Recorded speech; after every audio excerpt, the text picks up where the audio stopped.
போடுறது, போதை பவுடர் எடுத்துக்கொள்வது, போதை சாக்லேட்டு, அப்புறம் ஸ்டாம்ப் பேப்பர் உள்ள போதைகள், இப்படி பல வகையான போதைகள் நம் மத்தியில உலாவுகின்றன. குறிப்பா நம் போன்ற இந்த சாமானிய குடும்பத்தை சார்ந்து இருக்கக்கூடியவர்கள், நம் சாமானிய பிள்ளைகளா எந்த மாதிரி போதை பொருள்கள் நம்மளை ஆட்களும் அப்படின்னு சொன்னா, சாராயம், கல்லு, அப்புறம் மதுபானம், பிராந்தியம் சொல்றோம்னா காஸ்மெட் கடையில் இருக்கிற மதுபானம், அது அப்புறம் தடை செய்யப்பட்ட கஞ்சா போன்ற போதை பொருள்களை தான் நம்மளுடைய வீட்டில் அந்த போதை பழக்கத்துக்கு அடிமையா இருக்கக்கூடிய நம்முடைய அப்பா இல்ல நம்ம வீட்டை சார்ந்த மற்ற நபர்கள் யாராவது இந்த பழக்கத்துக்கு அவர்கள் அடிமையா இருப்பார்கள். அந்த போதை பழக்கத்துக்கு அடிமையானவர்களால் வீட்டுல சண்டை சச்சரவுகள் வருமா வராதா? சரி, அப்பா குடிச்சிட்டு வீட்டுல அம்மாவை போட்டு அடிக்கிறது செய்வாங்களா? உங்களால ஏதாவது சச்சரவை அடிக்கப்பட செய்வாங்களா? சரி, இதனால இந்த படிப்பு பாதிக்கப்படுகிறீங்களா? அப்ப அந்த போதை பழக்கத்தினால நம்மளுடைய அப்பா அந்த போதை பழக்கத்துக்குள்ளானவங்க நம்ம என்ன செய்யணுங்கிறதே அவங்களுக்கு சிந்திக்க முடியல. அதனாலதான் அவங்க அந்த மாதிரி நடந்துக்கிறாங்க. அப்ப அவங்கள போதை மறுவாழ்வு மையங்கள் அப்படியே அரசு மருத்துவமனைகளே இலவசமா சிகிச்சை செய்யறாங்க.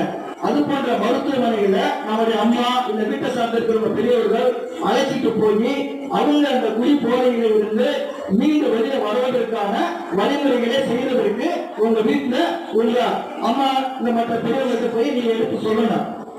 அப்புறம் உங்க அப்பா இல்ல வேற யாராவது இந்த குடி போதை பழக்கத்துக்கு அடிமையாக இருந்தா அவர்கள் குடிக்காம இருப்பாங்க பாத்தீங்களா?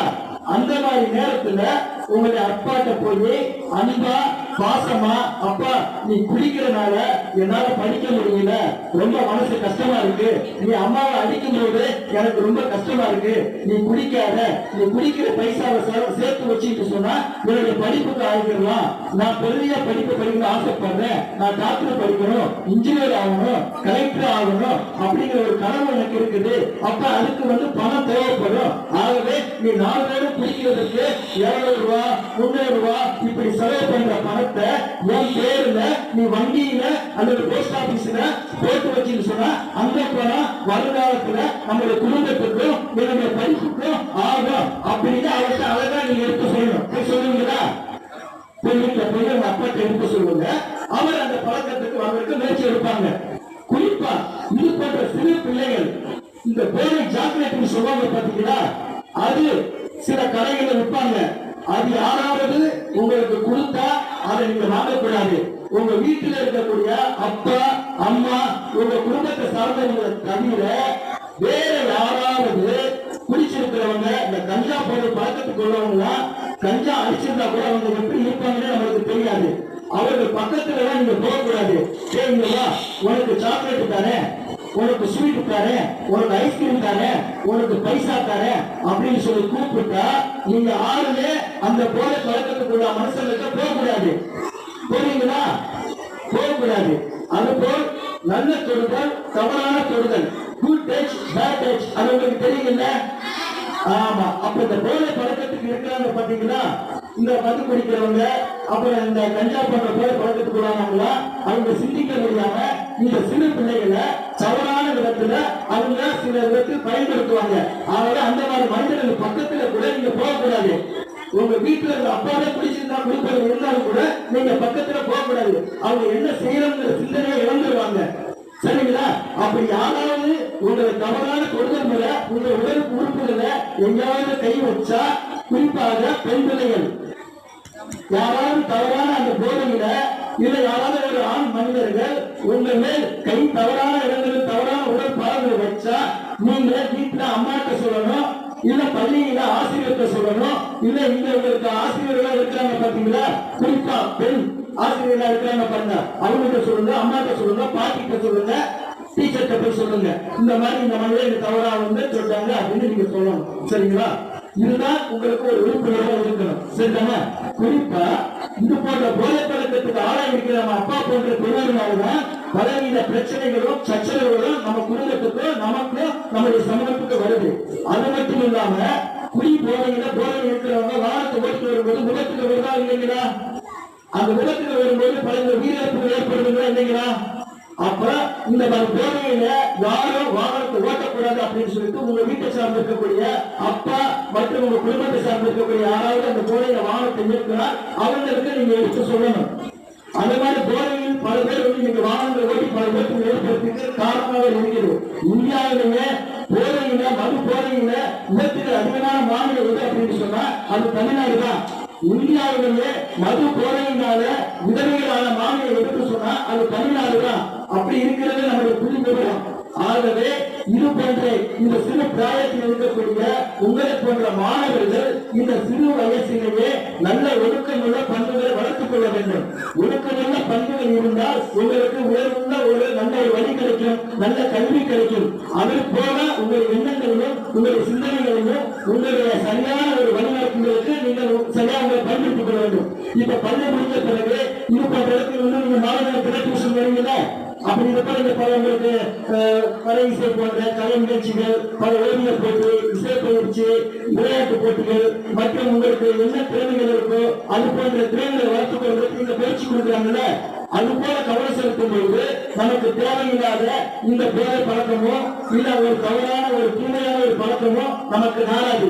ஆகவே இந்த பிராயத்துல நீங்க ஒரு சரியான உங்களுக்கு என்ன திறமை இருக்குதோ அந்த திறமையை வளர்த்துக் கொள்ளும் விதத்துல நீங்க அதில் போய் ஆர்வத்தை காட்டுனீங்கன்னு சொன்னா அது உங்களுடைய தவறான பழக்கத்துக்கு போறதுக்கு ஒரு தடுக்கிறது மழை இருக்கும்.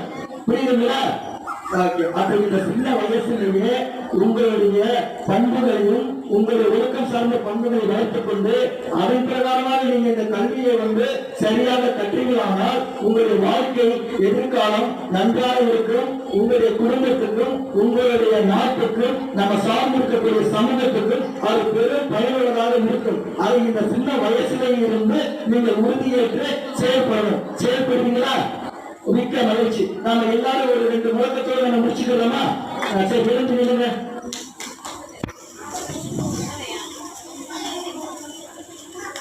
முழக்கம் போடுமா?